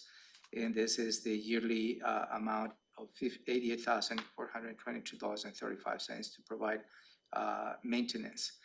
This is for a 5-year contract where we're requesting for you, the board to consider. So it's $88,442.35 per year. And again, this is already included in the budget. I'll stop there. Thank you. Questions, Commissioner Edwards? No question. Questions, Commissioner Mensah? No. Can we see that retention policy, the Teams well- chat retention policy? Yeah. We'll make sure you get a copy. Okay, great. It's pretty Thank short. you. Perfect, thank you. Okay, and then Public Health and Social Services, item 8A, Lived Experience Housing Steering Committee contract. Yeah, I think a little bit of history on this, Commissioners. Back in 2021, the Regional Housing Council approved a set aside of $150,000 to pursue the funding in an effort to decrease racial disparities in the homeless crisis response system by engaging people with lived experiences mainly related to the BIPOC community, parts of our community. And this is really aligned to the United States Interagency Council in Homelessness, which released the Federal Strategic Plan, the All-Inclusive. So back in June of 2023, the Board of County Commissioners awarded a contract of $50,000 to Interfaith Works. And that was the organization that was going to perform the duties related to this item. However, we discovered perhaps they don't have the capacity at this point. And staff reach out to PIPE. That would be the Partners in Prevention and Education. And they do have capacity to provide the services under this contract. So this item is for you to consider awarding the contract for $50,000 for PIPE to provide the services related to lived experiences in housing steering committee. Keely, that was short and sweet, trying to be short. Thank you, Ramiro. I would just add that there were only 2 applicants during the RFP process for this contract, and that was Interfaith Works and Partners in Prevention Education, and their scores were quite close. I believe Interfaith scored an 87, and Partners in Prevention Education scored an 83. So it was a tough choice initially, and the Partners in Prevention Education did come and present to the Homeless Services Advisory Board yesterday, and as per requested, and the advisory board did approve a motion to recommend to the Regional Housing Council that they receive this contract and administer it for the next biennium. But I'm happy to take any other questions if you have them. Thank you. Questions, Commissioner Edwards? Yeah, but I think my question might be to what you were Yes, sir. talking about earlier. And Interfaith Works does not have the capacity to provide this? That is our understanding. They don't have the staff capacity to perform the. But yet they bid on it, Right. and we've been utilizing them for years. I don't know, How long? this is a new strategy. So I don't think Interfaith Works has provided those services in the past. Okay, is that correct, Keely? I can answer that a little bit more thoroughly. So when the original, when the RFP went out and both agencies applied in February of 2023, it was based on a conversation with the consultants, the Confluence Consulting Northwest, consulting with them to get an understanding of how the Lived Experience Steering Committee would operate. By the point at which the awards were determined and Interfaith began discussing transition plans with the Confluence, the understanding of Confluence's role had changed. And so Interfaith had initially understood or misunderstood that the consultants would stay on for some time to help support the transition, whereas Confluence had determined that they would end their participation earlier than that. So it was due to that Interfaith Works was concerned that with a much speedier transition without the aid of the Confluence consultants, that they wouldn't be able to provide the level of support that they believe that the Lived Experience Steering Committee should receive. So it was a thoughtful decision that Interfaith Works made, and with great consultation with our office and with Confluence and also with the Lived Experience Steering Committee. So it was a difficult decision for them, but it was thoughtfully made. Is there gonna be heartburn developing over this that we're? No, they've all been in communication with each other. It's well in hand. Oh, well, transparent process. Yes. Okay, I'll leave it to my seatmates to make a decision, then I'm gonna I'll go along with whatever they say. Because they're more knowledgeable, I guess, on this. Questions, Commissioner Menzer? Where does the $50,000 come from? This is coming from a set aside from the House Bill 2163 funds. 2163? Funds. Those are recording fees, right? Document recording fees, yeah. Correct, yeah. And they can't be utilized for, I can't get it in the general fund, right? No, that would be not even a stretch. That's what I was thinking. Okay, good. Thank you, that was my question as well, so I don't have any additional questions, Keely. Thank you, Keely. Thank you. Okay, is Elizabeth? Yeah, Elizabeth is here. Oh, sorry, there she. Maybe a 5-minute break and then we can get into the executive session. Yeah, so we'll take a 5-minute break. Mary, we'll be doing the executive session first, and then we'll go to the voter registration service center. Please return back to the Zoom. So can someone send her a message when it's time? We will. Mary, someone will send you a message when it's time.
Okay, we are back from break. It is 11:14.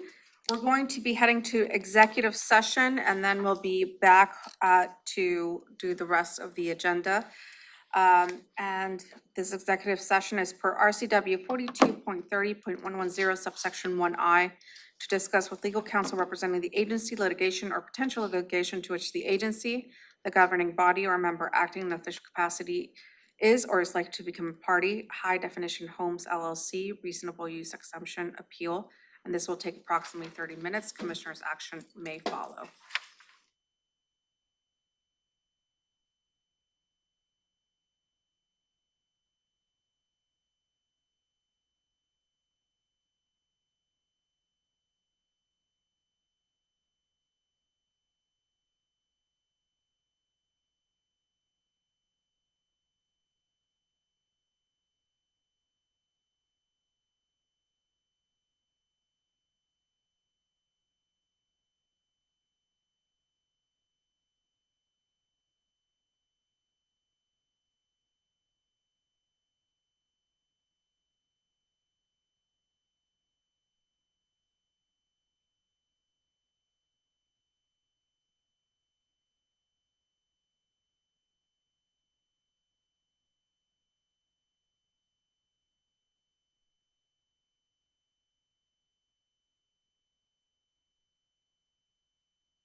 It is 11:50. We're back from executive session. We were in executive session per RCW 42.30.110 subsection 1I to discuss with legal counsel representing the agency litigation or potential litigation to which the agency, the governing body, or a member acting in an official capacity is or is likely to become a party, High Definition Homes LLC, reasonable use exemption, appeal.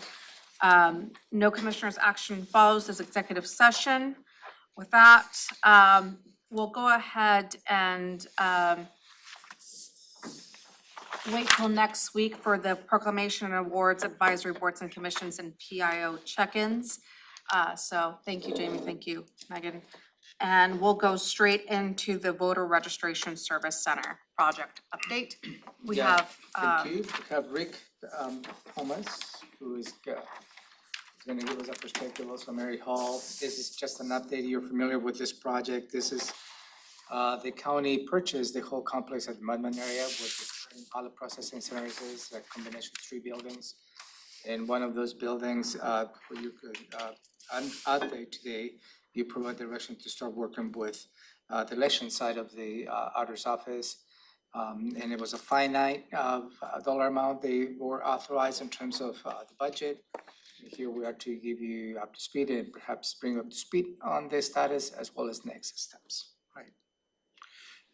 Thank you, County Manager. Almost good afternoon, good morning, Commissioners. Rick Thomas, Capital Projects Planning Manager. And as Ramiro indicated, we're here to give a quick update in regards to the Voter Registration Service Center. Hopefully in front of you have a handout. I'm going to go through the scope and the budget, and then a little bit of storyline in regards to where we are in the process, and kind of end off with the schedule. So we also have Auditor Hall on the line with us as well. I wanted to give a little overview in regards to the scope. I think everybody knows at least a bit about it. But it is going to be about 8,000 square feet of space that's in the Mottman Building 1, which is one of the new buildings that we purchased off of Ferguson and 29th. You can see from the drawing the layout for the space, and I want to just kind of leave you with this as we walk through it. As we start talking about the funding part, you'll hear me talking about the security funding for the project, and then basically everything else that's not associated with the security. And the reason being, it's tied into funding. But I do want to just kind of walk through the drawing with you just a little bit, and make sure that everyone understands just kind of the flow of it, and then where we're going to go through. The drawing that you have in front of you is the compilation of our design development phase, which is the second out of 3 phases of completing a design. And so over the last 3 to 4 weeks, we've been working very closely with the auditor's office to refine the actual layout to make it as efficient as we possibly can from an operations standpoint. But as you'll see when we get into the budget, we were also being as budget conscious as we possibly could in regards to the space. So as you can see, the kind of broken into a couple of different areas. You come into the vestibule, and then that leads into the voter registration reception area. This is where the public would come for support that they may need. And then the auditor staff is basically behind the counter and then off into the farther areas that you see to the right of the space. The larger kind of open space that you see to the left and kind of to the top is going to be designated as seasonal election space. This is kind of overflow space that the auditor's office would use during voting time. I'll talk about a little bit more detail when we get down in regards to the scope and kind of the reductions that we made with the project. A couple of items that I do want to point out to you is that this building is adjacent, literally right across the street from the ballot processing center that's in Mottman Building 3. So these are in the same vicinity. I'm going to run through just a few of the security items because I know that's been a point of a lot of discussion.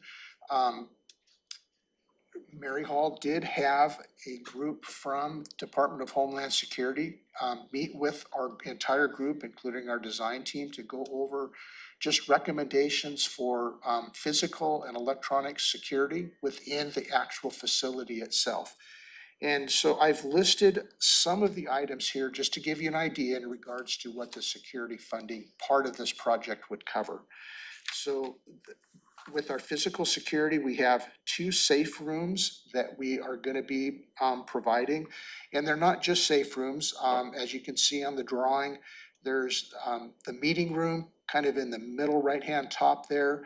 That's actually a meeting room, but we're going to be providing some ballistic material, what they call it level 3, that will basically surround that and make it safe.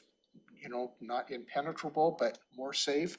And we're doing the same thing along the break room between the seasonal election space and the actual break room.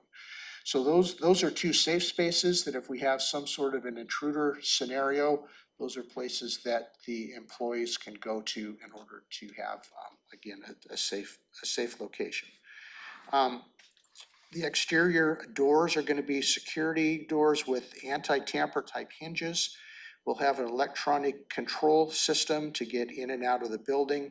We'll have security film put on all the exterior windows and in the vestibule. An intrusion alarm system, some additional exterior lighting, exterior bollards and planters. And I apologize, I kind of cut off the drawing a little bit, but at the very, very bottom of the page, you can just barely see the outline of what some planters and bollards would be. Those are security parameters that would keep somebody from directly driving into the building in order to cause harm. We will have a little additional conduit system for our IT system so that people can't tamper with data. The CCTV security system will have a plexiglass divider at the reception counter. And so you can see that kind of as the dotted line reception area on the drawing. And then there'll also be a remote release and intercom for the vestibule area so that if it's not the high traffic times of the year, but people need to visit, there's a way to still kind of secure that space a little bit more. So that's in general what the scope of the project is. If you have any questions on it, I'd be happy to answer that. Otherwise, I'll go and talk about the budget a little bit. Go ahead. Basically, is this existing walls and layout in place now? I see like level 3. That means your ballistic material, right? It doesn't mean it's a 3rd level. Is there a 2-story area in here? Yes, thank you, Commissioner. There is, to the right-hand part of the space, kind of over where the election specialist and the elections manager are, there is a small mezzanine area that runs kind of down that side of the building. And there will be, the phone bank will actually be up on that upper level. We'll also have our IT closet on that level, as well as the mechanical and electrical equipment for this space will be located in that area as well. Yes. And are we getting any Homeland Security money at all for this project? We are not getting any Homeland Security funding, but I will go into the funding part. The auditor's office has received funding from the state for security specifically. Okay. Are the walls in place already? Not all of the walls. If you are to look on this drawing, the walls that are light are existing walls. The walls that are dark are gonna be new walls. They're gonna be the new walls. Correct. So it's about half and half in order to be able to make the space layout. One of the items we were able to do on this particular layout, and it was part of what we did to help kind of reduce the cost. There is a major firewall that is basically built right on the left side of the break room coming down by the secure cart storage area. We were able to actually save that wall, and that's a pretty expensive wall to try to change around. It's also a good security wall between the two different types of spaces there. So that was one of the areas that we rearranged spaces at the very end in order to be able to retain as many of the walls as we possibly could. Any other layout questions before we go to the budget part? No, okay, let's move to the budget. So for the budget conversation, right now there are 5 different sources of funding that are planned for the project. There is a total of just over $2.2 million. The ARPA is about $820,000. There's ARPA interest of $466,000. Mottman rent of $120,000. The central services building reserves, $500,000. And then the auditor security grant, and Commissioner Edwards, this is where the state has provided some grant money of $300,000. So this is funding right now that's planned. In regards to the actual, cost of the project, when we received the design development drawings, if you look in the left-hand column, and I won't go through the whole, everything there, but the total estimate for the project was $4.1 million. And that was obviously way over our budget. That's, at that point, we then sat down with the auditor and her group and went through this plan in a fine-tooth comb and tried to literally take out everything that wasn't really absolutely necessary. And so as we did that, we were able to reduce this project, and I will just tell you a couple of things that really helped reduce it. You'll notice from this layout that there's not an exterior vestibule. The original plan had an exterior vestibule that would then lead into the voter registration reception area. Just due to all the additional structural work and civil work outside of the building, that was a very expensive scenario to do. And so what we ended up doing is we moved that to the inside of the building, made it a little larger so we could still have significant queuing area, so people weren't standing out, outside of the elements, although the area does have a canopy outside. A lot of discussion in regards to that, because having the outside vestibule does give you a slightly better, I would say, physical separation than having a vestibule that's kind of embedded on the inside.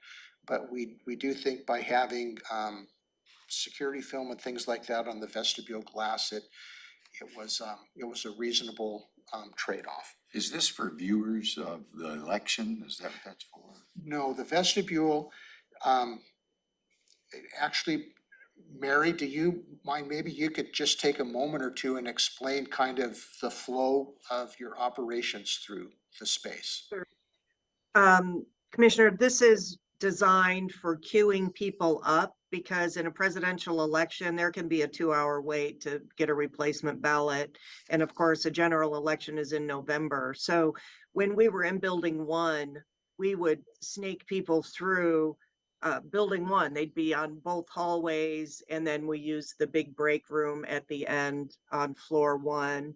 So this is, we'll queue people up very, very similar to what you would see at a security to get into the airport. And then the overflow, of course, would need to be outside. Thank you, Mary. There's not much to see at voter reg. Most people want to view the ballot processing. Thanks.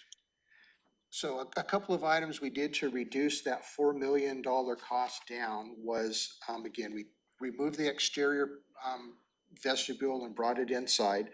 We also changed the function of what you're now seeing as the seasonal election space. We had hoped that we would have the funding to turn it into actually a multi-purpose, almost kind of training conference room. But we pretty much, I'm going to say we ditched that idea. It was just too expensive to completely build it out to be that kind of a space. But the seasonal election space is really necessary for the operation of the auditors group.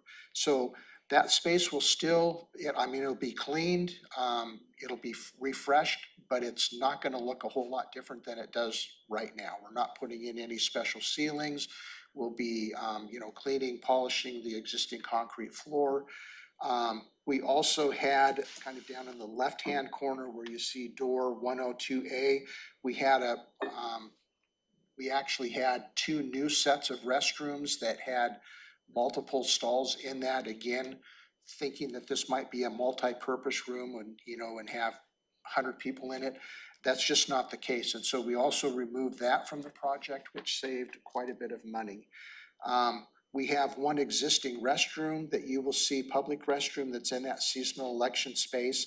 And we're asking the designer to add a second restroom that would be in that space, although because of our budget, we're gonna do that as a bid option rather than have it just be a part of the initial bid. So if the bids come in higher, we unfortunately wouldn't be able to do it at this time. But if we get a good bidding market, we may be able to do that. Two restrooms would actually really help, because during the seasonal election time, as Mary has told me, they can have 30 or 40 people then they're helping, and having the restrooms there would be of great service. So long story short on that, by the time we went through and did these deductions, working with Mary and her group, the estimate for the project is about $2.6 million. And then if you can drop all the way down to the bottom, I've just kind of made the comparison, if you will. That still leaves us a little over $400,000 in budget deficit for the project, not including security. For the security part of the project, which again is funded by the grant that the auditor's office has, we're projecting maybe about a $6,000 deficit on that. However, in talking again with Mary's group, there is the closed circuit TV system that could potentially be put in at a different time. We could still get all the conduit and infrastructure put in, but the actual cost of the system itself could be delayed until the auditor's office is expecting about another $80,000 coming up in July or August of this next year. And at that point, we could do a separate contract and actually have that installed. But that gives us that little bit of buffer in regards to the whole project. So basically, we're a little over $400,000 short right now for the main construction, and about $6,000 for the security. So any questions on that before we go into the schedule? And the schedule won't be a long discussion, but if we want, I can go through schedule, and then we can come back and talk budget or anything else, whatever your preference might be with that. Before I we could go, also speak to grants a little bit. sure, go ahead, Auditor Hall. So the grant money that we received is from a lot of different sources. We've got a state security grant that's $160,000. But we also do have some federal funding, Commissioner Edwards, of $222,000 that's going towards this project. The challenge we have, and we just recently found this out, is that the county does not have a EEOP plan, which is preventing us from applying for several federal grants that are open right now. If we could fill that void, that opens up a lot of funding that I feel very confident we would be able to receive. At this point in time, our options are really private money. So we are reaching out to people like the Bill and Melinda Gates Foundation, philanthropic organizations to help fill the gap. But I'll speak more to the available grant money in our briefing next Monday, but there is a sizable amount of funding available, but we would need an EEOP to apply for it. We finalized an EEOP in early 2022, Mary. That's, then I'm not aware of it. Wow, if you could send that our way, because our grants manager is not aware of it either. And we were told that it was only for the sheriff and the prosecuting attorney, but that there was one in draft form that was never completed. Yeah, we'll follow So up if you with can that. forward that on, that would be fantastic, and we will get those applications in. Heck, you might be talking about something you don't need to talk about right now, sounds like to me. Let me, if you don't mind, let me go through the schedule very quickly, and then myself and Mary and Rob would be happy to answer any questions that you have. Narrow down the schedule. Absolutely. So we were expecting to be able to complete the design by the end of September. And then we would hope to get under construction in March and finish by the end of August, and move in about that same time. The big caveat in that really is the amount of time it may take the city of Tumwater to do the permitting. Right now, we're anticipating kind of worst case, and that would be 3 months for them to go through the permitting process. We're hoping that it will only take them a month, and the reason that I'll say that is we know that we have a national election coming up next year, and we would really like to have this open a month before that August election of next year, so that this can be used for its purpose. Can And I pause? yes, Commissioner Menser, I believe you attended a meeting along with Auditor Hall and the mayor of Tumwater in regards to permitting. Like, was there any consensus on that, or? Well, I'll let Auditor Hall, I mean, from my perspective, we didn't talk about timing or scheduling. What we were trying to do is outline the unique issues that would come up during the permitting so that they had a heads up. And they were very receptive to hearing the auditor's description of what some of the asks might be. But we didn't get as far as saying, well, we didn't have anything like this in front of us, and we didn't get any time estimates from them. Yeah, at that point in time, we didn't have the timing in front of us. I would have spoken to it had I thought, or had I known it was going to be 3 months. And I'm gonna brainstorm with a couple of folks to see if there's anything we can do, maybe reach out to the governor's office, because the timing of this not being completed until April or August, we missed the presidential primary, as well as a state primary. And it's going to be very, very difficult to conduct those elections in Building 5 with the small lobby that we have.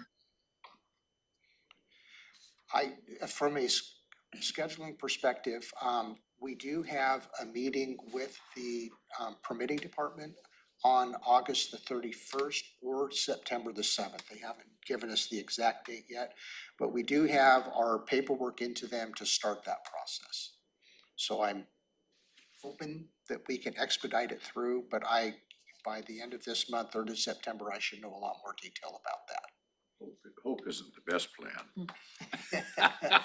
Yeah, that's right. okay, sorry, I interrupted, go ahead. Absolutely, that does summarize what I wanted to present to you today, and yes, certainly any questions? Auditor Hall? I'd like to see what potentially is out there, because you do have that plan done, the EEO, whatever, see here. I'll follow up with Auditor Hall. I think the question is predicated on the schedule. Where is the funding on, the gap funding, and where would the money come from? So, questions, Commissioner Menser? I think that's gonna be my question is, where, is there, I'm looking at Robin, is there a plan? No? I have no way to fill this gap at this time.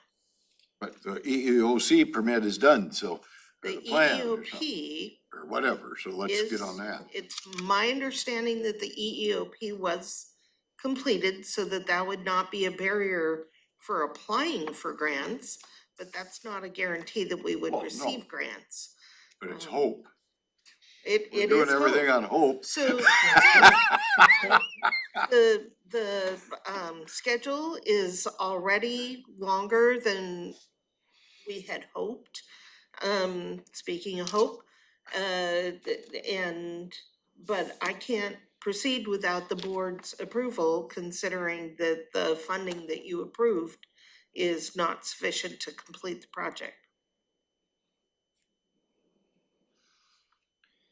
If I might add just one other benchmark to this, sorry, I forgot to mention this, but the actual construction cost is about $200 a square foot. And in the market that we're in right now, that's low to medium pretty good. range. That certainly is nothing with bells and whistles on it. Well, do we have more money left in the ARPA uncommitted column or? No, we do not. Well, Not could we that can take be some out of used the for this. uncommitted column?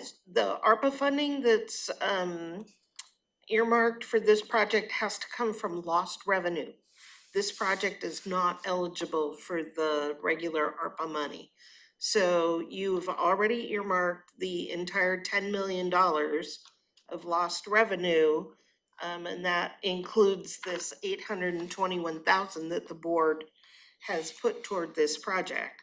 And then the interest that we're earning off the account, there may be a little more money there, but it's not I hope you're getting up to about 5%, because that's what's being offered right now. Right, and it's money that could be used for any purpose, and then it's a decision of the board, do you wanna use the additional interest toward this? We've talked before, the building reserve amount is the entire building reserve available for building 1. You will be wiping that out and putting that toward this project, which involves some risk going forward with building 1, but that's your decision. And then the 120 is the rent that we've collected from Mottman that was not already spent.